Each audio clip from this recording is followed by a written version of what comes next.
Vice President J.D. Vance.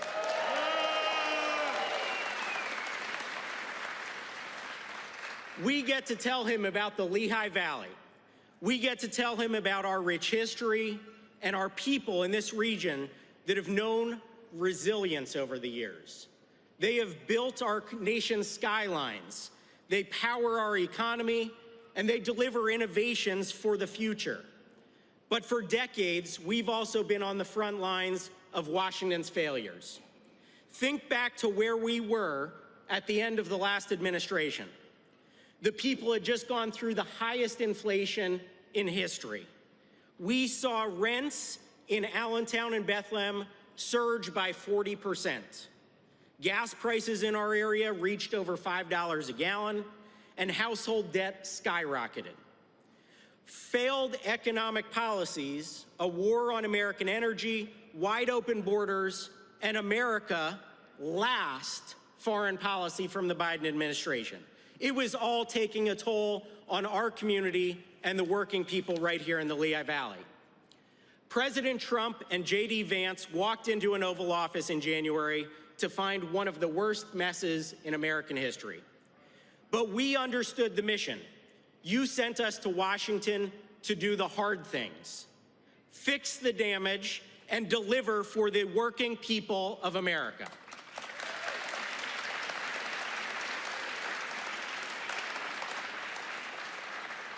So we got to work. We had a border that was wide open with over 10 million people coming through illegally during the Biden administration. Massive amounts of drugs, human trafficking, gun smuggling. People said it couldn't be fixed. Well, this administration has brought illegal border crossings to the lowest level on record, and we in Congress back them up with funding to do that.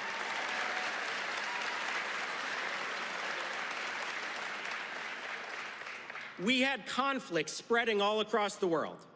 We were humiliated in Afghanistan, and our nation and our reputation on the world stage was one of retreat. But under this administration, we've done what America does best: lead. We established a peace plan for the Middle East when everybody said that was not going to be possible. We got tough on our enemies, and we've restored American leadership. To back up the administration's work, we just passed a new defense budget that delivers funding to modernize our military, rebuild our strength, and give our service members the pay raise that they deserve.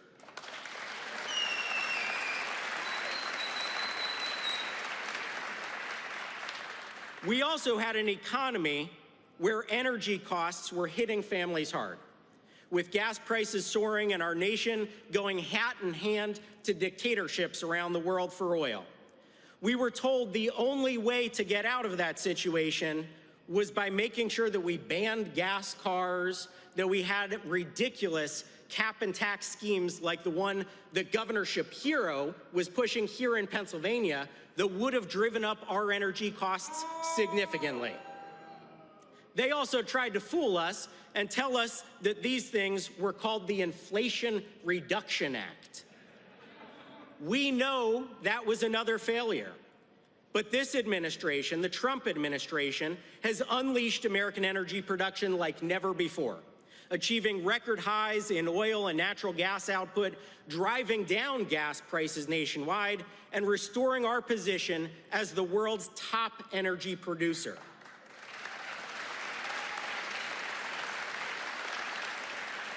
Again, we in Congress are backing them up by reducing permit times and slashing red tape. Now let's recap. During the last 11 months, with this Congress and this administration working together, we have now been able to secure the border, have a stronger nation, a safer world, an energy revolution that is going to bring down costs for everyday Americans. It's incredible. On issue after issue, the administration has delivered on its promises in a way that no administration has done in memory. And we're pushing ahead with our plans to build an economy where prices are more affordable, wages are higher, and working families can thrive. When seniors said they were struggling after 4 years of Bidenomics, we delivered a new $6,000 bonus deduction, eliminating taxes on Social Security for 88% of seniors.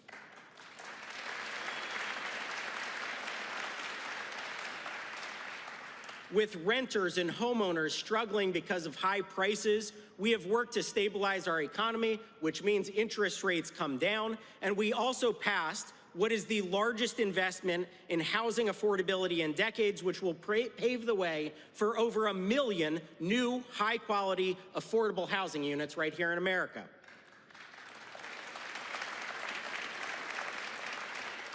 When tipped workers said they wanted to keep more of the money they earned, and when overtime workers said they didn't want to get punished by the IRS for 60-hour work weeks, we passed sweeping tax relief on tips and overtime.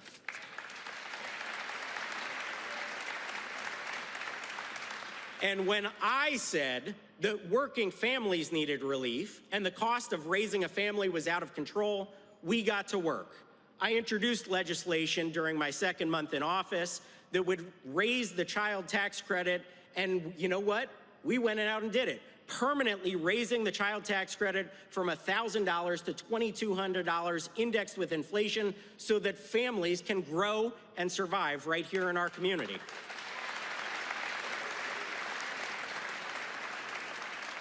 Add on top of that new savings accounts for children that are funded with $1,000, and you see how we are investing in the future. When every American said they needed more tax relief, we stopped the Democrats' push for the largest tax increase in history and instead cut taxes for every single American.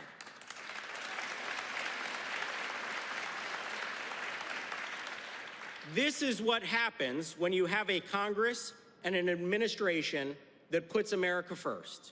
When we put workers, families, and small businesses first, we know that we can succeed. This is the alternative to the last administration that was America last, funding their special interests and making sure that nobody could actually get ahead. As we continue this work, we will make sure that the real results Americans deserve, higher wages, more domestic investment, and greater affordability are delivered every single day.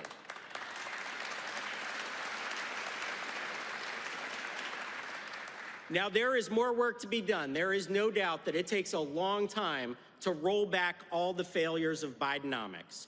But we aren't going to quit until the job is done, and we're going to get it done because we have a president, a vice president, and a Congress that is putting America first and the American people first.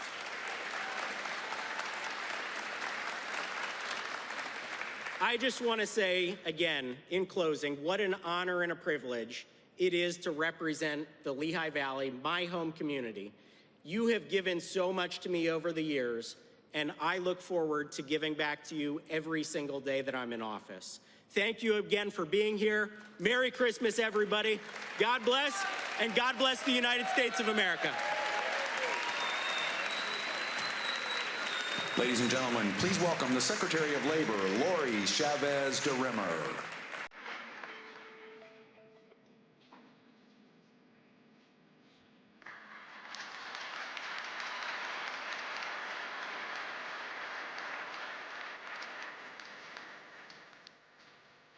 Good morning, everyone. Good morning, Lehigh Valley. Good morning, Pennsylvania. It's an honor to be with you here and with the Vice President right here at Uline. As your 30th Secretary of Labor, I get to work alongside some incredible people, including your dedicated Congressman, Ryan McKenzie. Let's give him another hand. Nice job.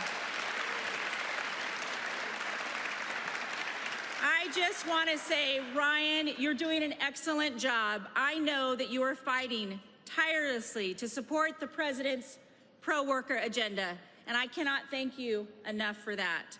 You know, I actually kicked off my 50-state tour, America at Work, listening right here in Pennsylvania earlier this year as we started with the backbone of American manufacturing for a simple reason. It's important to the President to build the golden age of the American industry. And that starts by hearing how your actions and our actions are impacted daily in Washington, D.C., and how it affects your lives right here at home. President Trump and Vice President Vance understand that too. They trusted me in this role because I promise to listen to the voices of the forgotten working class. I've hit 36 states, and what I'm hearing from coast to coast is a fresh sense of optimism.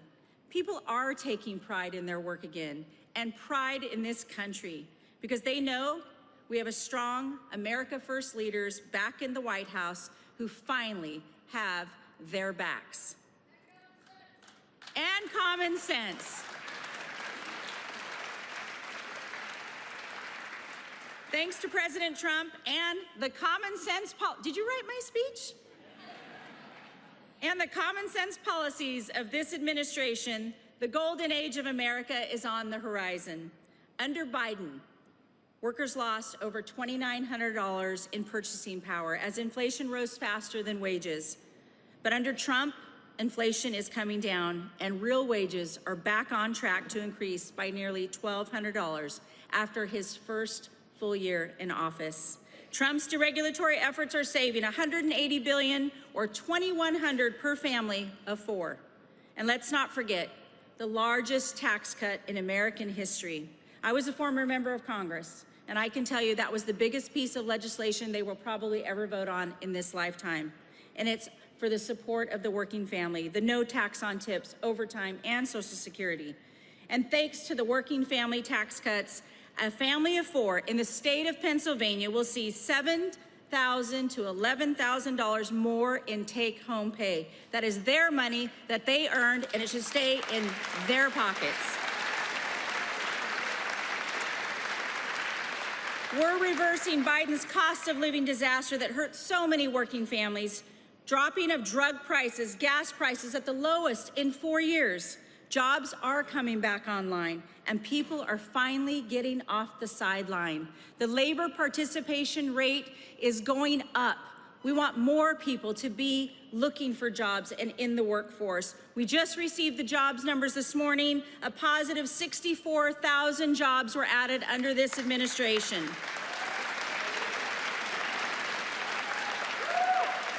Here's a number to note that I think is very important, and I want you to remember this. And at your next rally, I want you to go say this. Under President Trump, 687,000 jobs have been in the private sector and have gone to native-born Americans.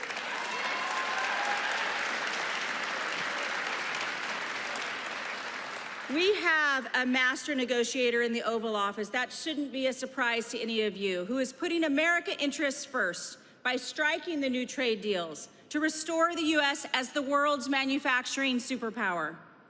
More than $18 trillion have been committed as investments into this country to hire thousands of new Americans and thousands of new jobs.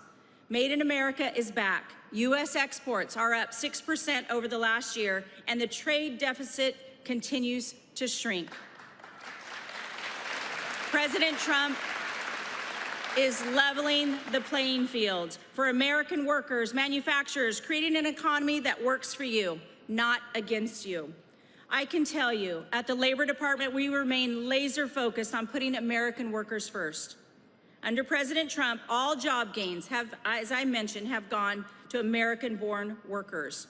Employed today, more today, 2.5 million American workers more than when he took office. The Department of Labor is investing in skills training and educational pathways to help the workers get their foot in the door without that needy 4-year degree. Not everyone will receive a 4-year degree, and that is pride back in America. My dad was a Teamster. I know what it was like to work hard. I know what it's like to build something with your hands, and that's what America needs. They need to know that it's okay to make a 6-figure income with a trade school, be a tradesman or woman, be a craftsman. That's what we want here in America.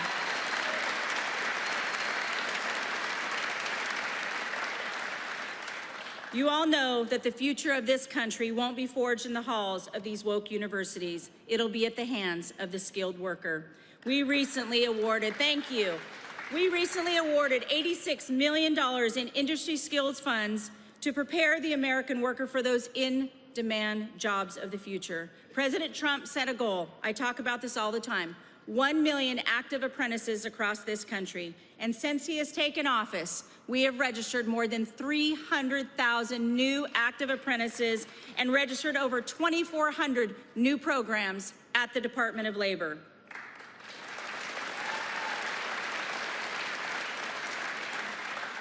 You know, I partnered with Secretary McMahon to help administer the CTE programs and create a streamlined federal education and workforce system. Nearly 70% of 4th and 8th graders are not proficient in reading. The current top-down structure is failing our kids, and so we're going to dismantle the bureaucracy in Washington, D.C., and give the autonomy to the states and send those dollars so that we can have a direct line for the in-market demands of what the jobs are and having the skilled workforce and draw the line from A to B. It's that simple. Get these workers in the workforce. It's what they want each and every day, and we're bridging that gap for those labor market shortages so that you can have mortgage-paying jobs. Listen, as I wrap up here, I want to emphasize to all of you, it's an honor to defend your shot at the American dream. No matter your background, the industry, President Trump's Department of Labor has your back. And that's why you are so special to me, and it's special to be here today. Getting to see thriving family-owned businesses like Uline that started from the ground up. That's the American dream right here. And I'd like to now introduce who embodies that dream. He serves the American people with a deep understanding of what hardworking men and women in this country are up against and what they are capable of. He embodies the same tireless work ethic that built our great nation. He and the Second Lady share that with their children, and in turn share that with America's children.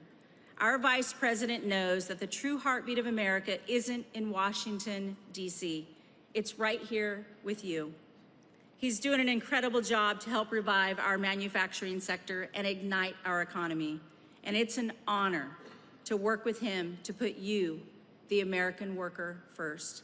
Please join me in welcoming the Vice President of the United States, Mr. J.D. Vance.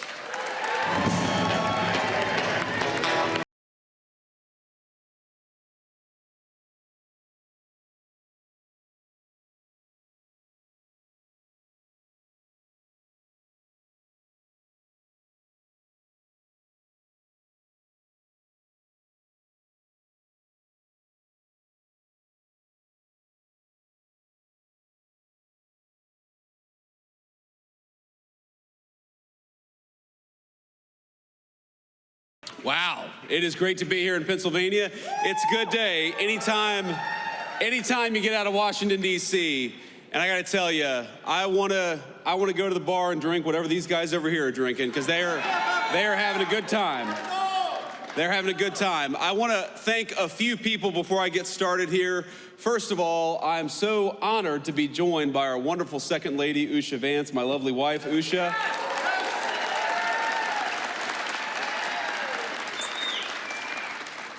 I want to thank our great Secretary of Labor, Lori Chavez DeRimmer, who's doing an amazing job, and she's focused on something that I think is very much close to the heart of our great workers here in Pennsylvania, which is this very simple idea that you ought to be able to raise a family and earn a good wage even if you don't go to college. We don't want to force everybody to go to college. We want to empower people who want to work with their hands to earn a good wage and do a good job, and she's fighting for that every single day. Lori's doing a great job.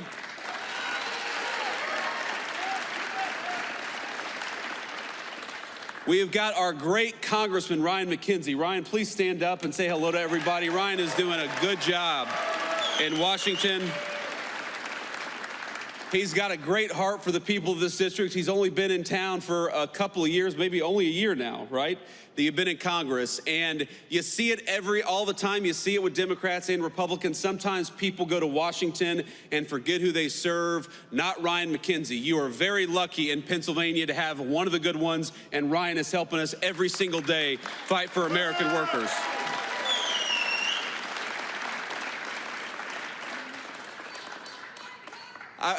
I believe, young man, shouldn't you be in school?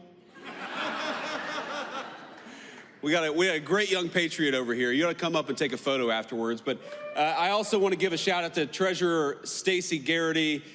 Stacey, thanks for everything that you do, and thanks for being here today. Where is she? There we go. And of course, finally, to all the employees and the management, the good people of Uline for making it possible to be here. This is a massive facility, and I think that it speaks to what's going on in the United States of America under the past 10 months of Donald J. Trump's presidential leadership.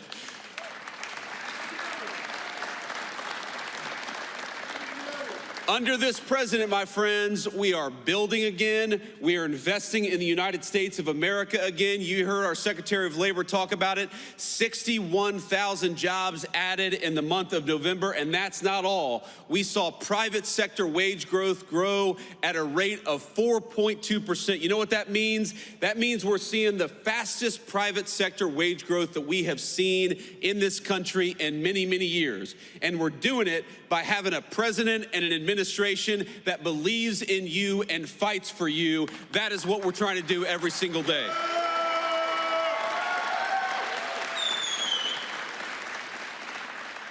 Now, I will say, as excited as I was to be here this morning, I remember when I got off the airplane, and it is cold. And, you know, like a good gentleman, I let my wife come down the steps first, and then I get to the bottom of the steps, and there's a bunch of firefighters from the great Lehigh Valley who want to take a photo with me. And obviously, I love our firefighters. I'm happy to take a photo. Now, here's the problem. To the right of me is all these media cameras, probably broadcasting my every moment on national television. Some of the fake news gathered with us here today.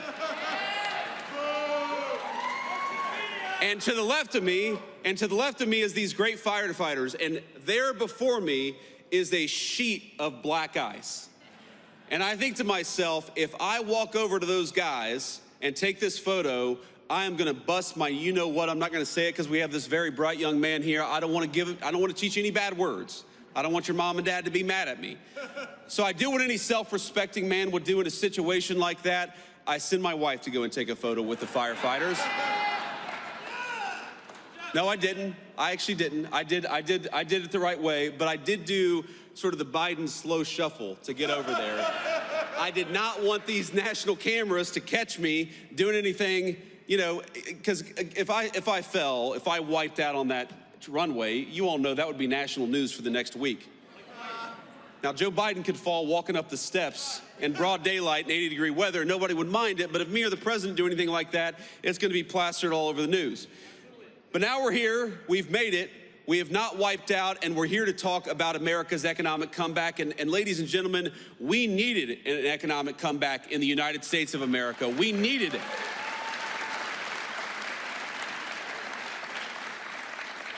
When we talk about all the wage growth, when we talk about all the people who are coming into the United States to invest in the American worker, we've got real money, real jobs, and real opportunity. What that means for the state of Pennsylvania is that in just the last 11 months, we're creating 60,000 good-paying jobs for Pennsylvania families, and we're bringing in, just in this one Commonwealth, $100 billion of new investment into this great place. That is real opportunity for the American people. That is real wage growth for the American people.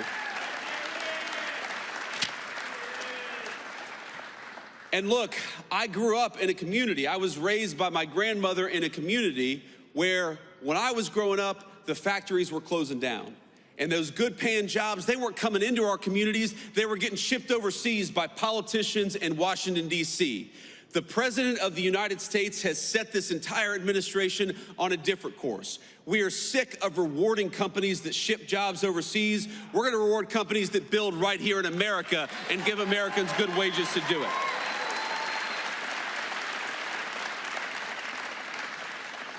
And you already see it, my friends. You already see it in some of the numbers that we're seeing. When I talk about what we are most proud of, I probably start with what we've been able to do at the southern border, and we'll talk about that in a second. But right after that is, if you go to the Biden administration, the average American family lost $3,000 of take-home pay through the terrible inflation of the Biden administration. In just 10 months, of the Trump administration, the average American family has gained about $1,000 of take-home pay. Now that difference could not be starker. When Joe Biden was president for 4 years, he took $3,000 out of your pocket. And in just 10 months of the president's leadership, we have put $1,000 back in your pocket. That's what that means. And that's just the beginning, my friends. That is just the beginning. Because if you look at what we are doing every single day, you are going to have, and if this doesn't turn out to be true, I'll come back here and you can all tell me I'm wrong, but I'm telling you it's going to be true. You are going to have middle-class Americans, middle-class Pennsylvanians, some of the best tax season in 2026 that you've ever had. Because if you look at no taxes on overtime, no taxes on tips, when we talk about no taxes on your auto loans if you buy an American-made car, now those are political words. I'm sure you've heard them on TV, but starting with tax season in just a couple of weeks, you're going to see that in your tax refund. That's what that means. More money in your pocket because you've got a president and a Congress that are fighting for you for a change, and that's exactly what it should be.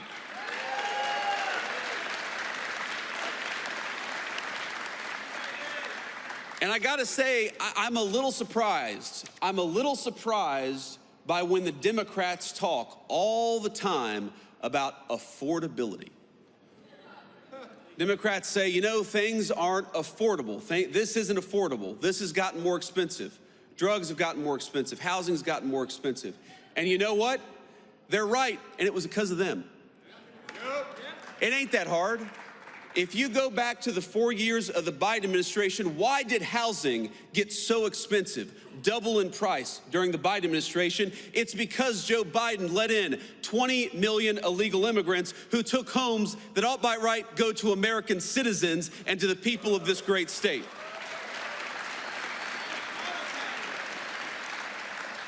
When we talk about why did health care get so unaffordable during the Biden administration, it's because Joe Biden allowed prescription drug companies to take advantage of this country. You know, Europeans were paying way less for prescription drugs than our American citizens. It took Donald J. Trump to haul those pharmaceutical executives into the Oval Office and say, no more. Europe's going to pay more for drugs, and America's going to pay less for drugs because we got to fight for the American people for a change.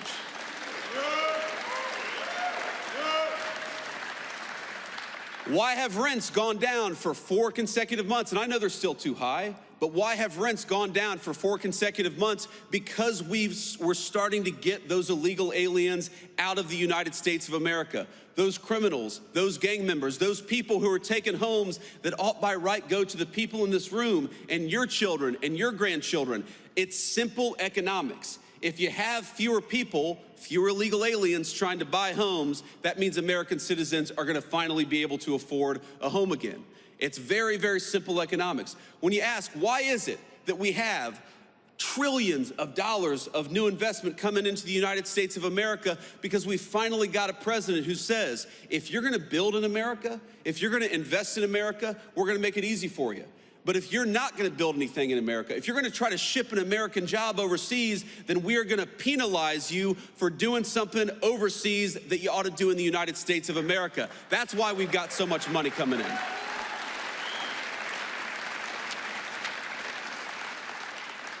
So if you look at every single affordability crisis that we talk about in the United States of America today, it's because we inherited a nightmare of an economy from Joe Biden. The highest peacetime debt and deficits in the history of the United States of America. That blows the door off inflation. The highest energy prices in the history of the United States of America. We are in one of the great energy regions in the entire world, not just in America, in the entire world.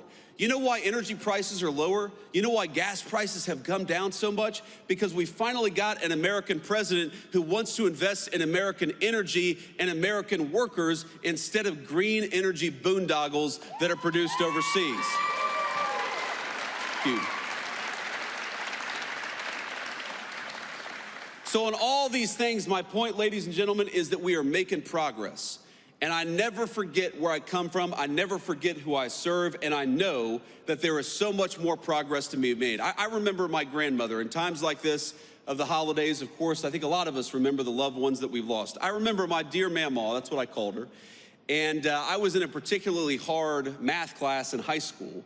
And she said, "What do you need to do well in this class?" My grades weren't so good. And she went out, even though she could not afford even the essentials in life, she went out and got me a calculator, a very expensive calculator, so that I could do well in this math class. I remember what it feels like for American families when you have the government take $3,000 out of your pocket through higher taxes and higher inflation. I know what it's like for a woman who's trying to support a grandson but can't afford her prescription drugs because pharmaceutical companies are taking advantage of the United States of America. I remember what it's like when you have to choose between putting food on the table or getting the prescription that you need to stay healthy. And that is not a life that Donald Trump or I want for the citizens in the greatest country in the world. We want you.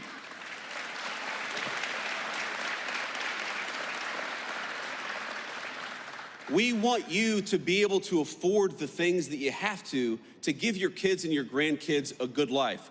We want you to check your credit card statement and for that to be an annoyance, something you got to do rather than something that causes a lot of stress and anxiety. We don't want a single parent or grandparent to have to look at their checking account and decide whether they're going to buy food or whether they're going to buy medicine this month.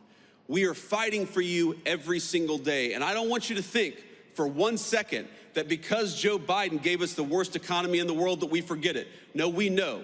We know exactly what we were left with. We know exactly the consequences that it's caused for so many of our great families all across Pennsylvania. And I promise you, there is no person more impatient to solve the affordability crisis than Donald J. Trump, the President of the United States.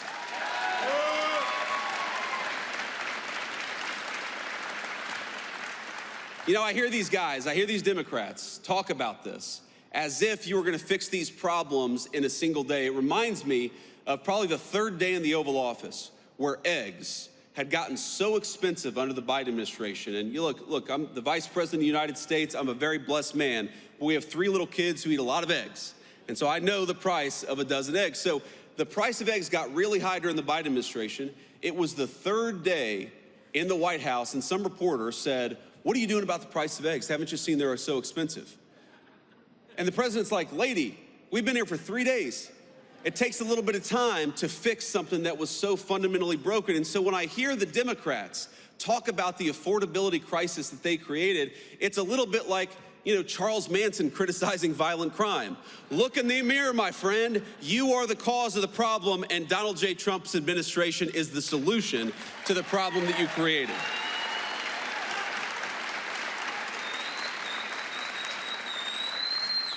I want to say one more thing here, and then I want to take some questions from the reporters, and then we'll have to hit the road. But, you know, this is such an amazing time to be in Pennsylvania. As much as I complain about the cold, and I do, as much as I almost busted my rear end on the tarmac today, I love being in the great state of Pennsylvania during this time of year. I love Christmas time. I love the beautiful trees. I love the snow on the hill. I love everything about this state this time of year. It reminds me a lot of my home state of Ohio for reasons that you all know well. But here's the thing. During this Christmas time, I think that we got to remember that we have a lot in the United States of America to be grateful for. And I am at the very top of the list of people who have a lot to be grateful for. I'm very grateful to my beautiful wife and our healthy kids.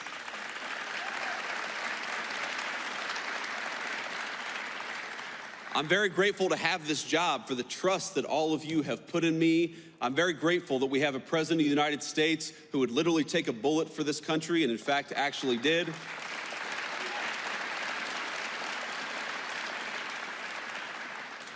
But I just ask all of you to count your blessings this holiday season, because there is a lot good out there. There's a lot that we're still working to fix. But I just wanted to say, from the President of the United States, from the entire administration, my friends in Pennsylvania, Merry Christmas to you. I hope your families have a Happy New Year. Thank you.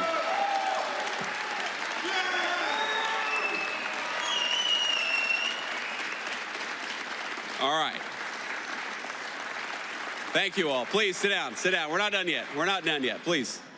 All right, we're going to take a few questions from the reporters, and we're going to start with the most egregious of the fake news. Is that right, Luke? No. We're going to start with the local reporters who have some integrity. So let's start with our local cameraman, and then we'll move on to the fake news if we have some time. Sir or ma'am? Hi, I'm Jackson White from WITF in Harrisburg. Hey, Jackson. How you doing? I'm good. So many Americans are still reporting that they're experiencing high costs of groceries and other living expenses. How does the administration plan to lower those costs, and how long might that take for them to experience those lower costs? Well, Jackson, as I said earlier, I think the best way to understand this is if the American people had $3,000 taken out of their pocket, it's going to take a little bit of time before they really feel like that money's been put back in their pocket. That just takes a lot of time. It's a lot of work. And I think the best way to do it is, on the one hand, you got to lower costs. That's why that we're lowering regulations on American energy to get gas and groceries down. Now, how does energy connect to groceries? Because if the truck that takes the groceries to the grocery store is paying out the wazoo for diesel fuel, then that means every American's going to be paying more at the grocery. If the farmers who actually grow our food are paying way too much for fuel and fertilizer, that means American citizens are not going to be able to afford their groceries. So if we lower the price of energy, we lower the price of groceries, we lower the price of gasoline, and importantly, we bring good jobs back into this country so that wages go up, that's how you give people a shot at the American dream again. That is our job. That is what we ran on. That is what we promised to do. And after 11 months, again, the average American family is $1,000 richer than they were 11 months ago. Now, if you had $3,000 taken out of your pocket by the Biden administration, of course you're still struggling to get by. Rome was not built in a day, but we are committed every single day to making every single American who works hard and plays by the rules, we want them to get a little bit richer every single day. And we do believe that if we keep on making the right decisions, we keep on investing in the United States of America, we are going to find that the American citizens can afford a good life in their country again. That's our obligation, and that's what we're trying to do.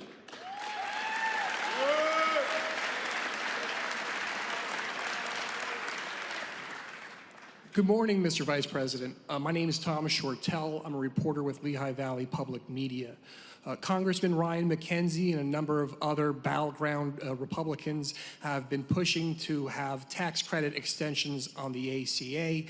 I was curious what your thoughts were on their efforts. Is that something that the administration is behind? So first of all, just on healthcare costs, if you look at some of the worst healthcare costs for American citizens, the biggest drivers of increased healthcare costs, it is the cost of prescription drugs. It simply got way too high, and it got too high because we allowed other countries to take advantage of it. I'm talking about the same exact drug that would cost $300 in Great Britain or $250 in France would cost an American $5,000 or $10,000. We were subsidizing the entire world's prescription drugs, and no president had the courage to put a stop to it. And Ryan McKenzie has been very supportive on this. Nobody had the courage to put a stop to it until Donald J. Trump said no. We are done getting fleeced on pharmaceuticals. Europe has to pay up so that our great American citizens can pay less. That's the most important thing that we've done. Now, you are right that the health insurance market, the health insurance system is totally broken. It's been broken for 15 years, and we're working with Congress, both Democrats and Republicans, to come up with a solution. You talked about premium support. We think that everything should be on the table, but Democrats and Republicans, they got to work together and put something on the president's desk to sign. Now, I will tell you, we've been involved in probably 10 different health care bills. You know, we've been talking to Ryan about it. We've been talking to my friend Bernie Moreno from the state of Ohio. We've been talking to Susan Collins about it. We've even been talking to a few of the reasonable Democrats who are putting ideas out there. But Congress has got to get us something to lower the cost of health insurance for American citizens. The Obamacare system was broken. Donald J. Trump wants to fix it, but Congress has got to step up here.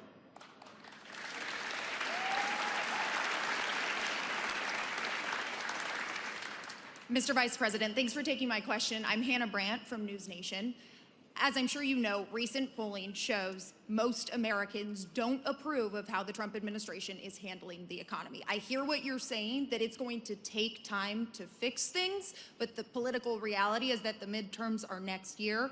Are you worried that affordability is a political liability for your administration and for Republicans? Look, I'm not worried about the politics because I believe fundamentally in the wisdom of the American people. When we go out there and we tell our story, that gasoline and energy got way too high under Joe Biden's administration, but we've lowered the cost of energy, the American people will understand that. The American people know that. When we go out there and talk about the fact that the affordability crisis that happened under Joe Biden's administration made a lot of Americans poorer and working every single day to put money back in their pocket, I think the American people will understand and agree with that. Of course, they're going to be the ones who make the final decision. But I feel very confident that if we keep wages high, we keep energy prices low, we keep on chipping away at the affordability crisis created by Joe Biden's administration, yes, I believe the American people are going to reward us because the American people are smart. They know Rome wasn't built in a day. They know what Joe Biden broke is not going to get fixed in a week. We got to stay with it. We got to keep on working on bringing good jobs and money back into the United States of America. And that it already has paid major dividends for the American people. It's going to pay a lot more in the year to come. Thank you.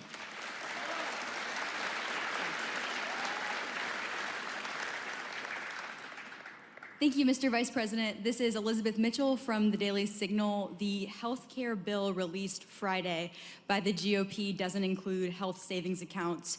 Are you comfortable with that? And would you like to see the GOP use the special reconciliation process to address health care costs and other affordability concerns? Well, one of the things the president has said is we have the weirdest health insurance system in the world, where we tax money from all of these great Americans out here, and then we give boatloads of money to the insurance companies. Why don't we give that money to the American people and let them buy insurance that works for them and their families? I mean, if you look at insurance company profits, they have been skyrocketing ever since Obamacare was passed.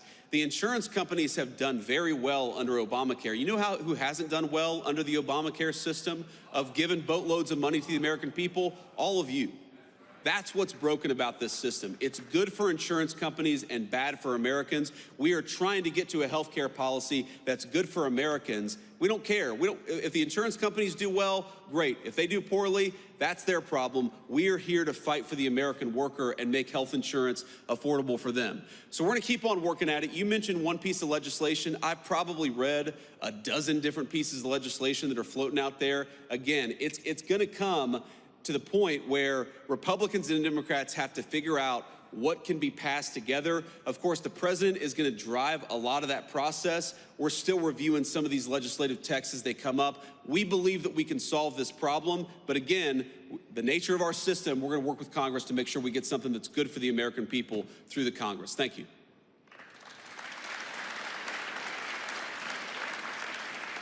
Thank you, Mr. Vice President. This is Iris Sentner from Politico. President Trump last week gave his economy a grade of A++++. What grade would you give the economy today? A++++.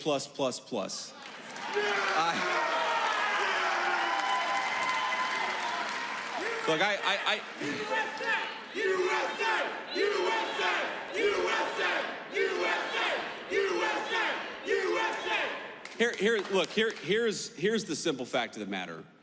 Again, you have to understand all of this stuff in context. You have to ask yourself, what has the Trump economy been able to build over the past 10 or 11 months, given what we inherited from the Biden administration?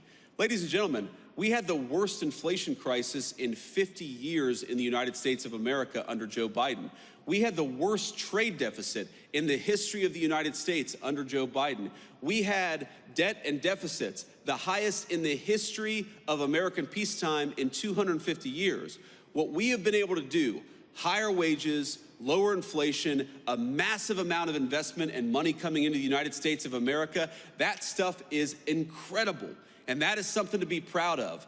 What I will say is that given how bad things got under the Biden administration, we're going to keep on working every single day to make sure that Americans feel the benefits of the Trump economy. I am certain that we've already seen great benefits for the American people, but we got a lot of rebuilding to do over the next 3 years, and the president is committed more than anybody to making sure that we do it.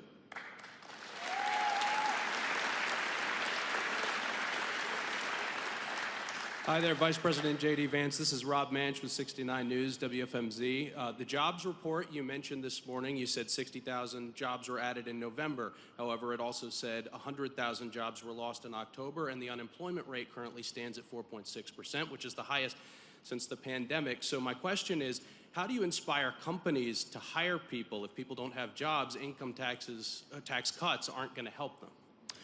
Well, first of all, the idea that income tax cuts don't help is ridiculous. If more people have more money to spend in their pocket, that's good for businesses, it's good for families, it's good for everybody. It's one of the ways why we do this. When you talk about 100,000 jobs, you're talking about government sector jobs, and that is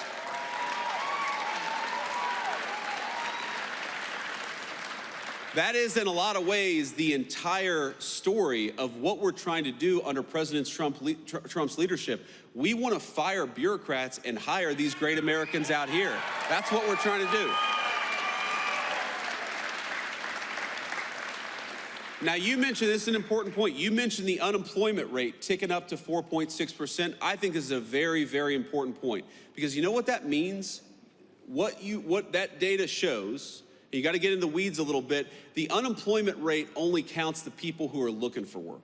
So let's say you dropped out of work 2 years ago, you haven't been searching for a job. Well, you're unemployed, but you're not counted in the official unemployment statistics. What you're seeing as wages go up, as more investment comes into our country, is that people who weren't looking for work under Biden's administration are getting out there and looking for work in the Trump administration. That's exactly what we want. We want to get people off the sidelines and give them a good job with good pay, and we're seeing a lot of evidence that that is happening under President Trump's leadership.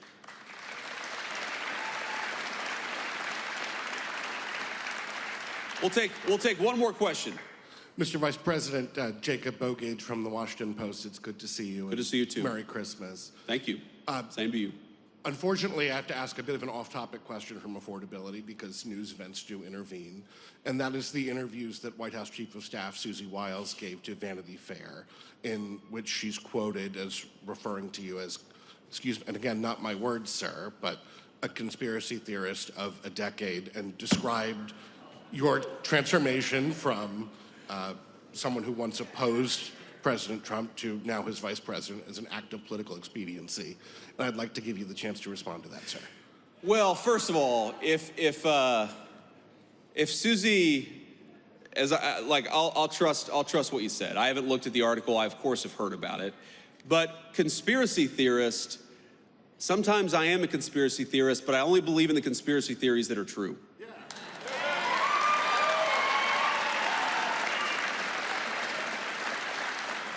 And by the way, Susie and I have joked in private and in public about that for a long time. For example, I believed in the crazy conspiracy theory back in 2020 that it was stupid to mask 3-year-olds at the height of the COVID pandemic, that we should actually let them develop some language skills. You know, I believed in this crazy conspiracy theory that the media and the government were covering up the fact that Joe Biden was clearly unable to do the job.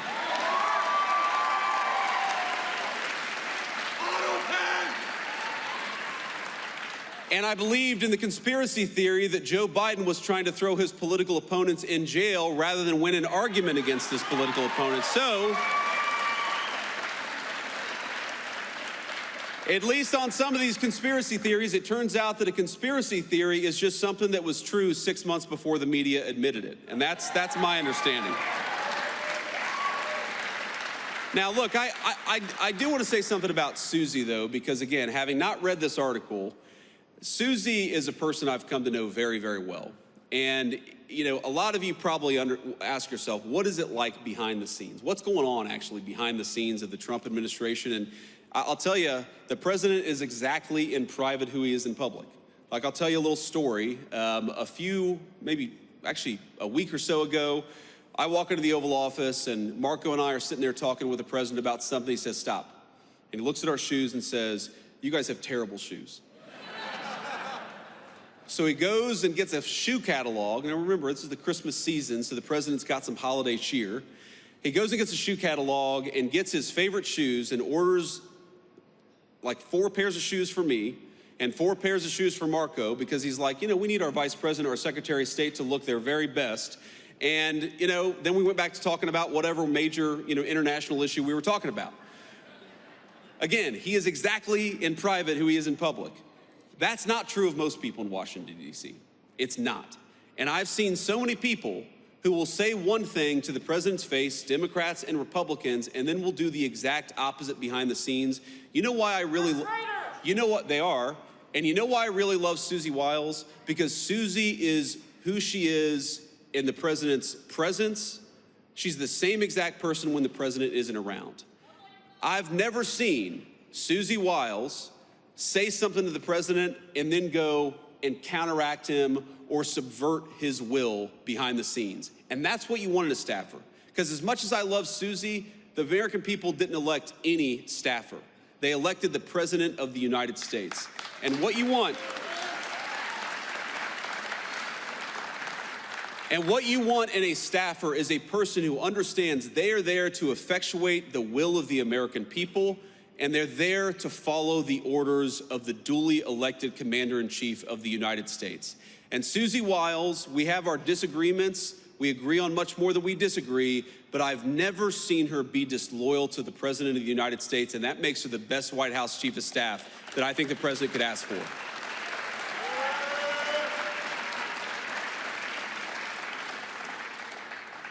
And the last thing I'll say is if any of us have learned a lesson from that Vanity Fair article, I hope that the lesson is we should be giving fewer interviews to mainstream media outlets. So with that lesson internalized, I'm going to stop taking questions and just leave you with one final note. And again, it's just a note of gratitude. This is the coolest job I've ever had. Agree with us or disagree with us, I'm sure that every single person in this room made something happen to get me to this job. You went out there and voted, maybe you persuaded one of your relatives to vote, maybe even volunteered or knocked on doors or made phone calls for us. I will never forget that my job every single day is to make it so that you guys can have a safe and prosperous life in this country that all of us love. Thank you. Thank you. We inherited a mess, ladies and gentlemen. I'm not going to show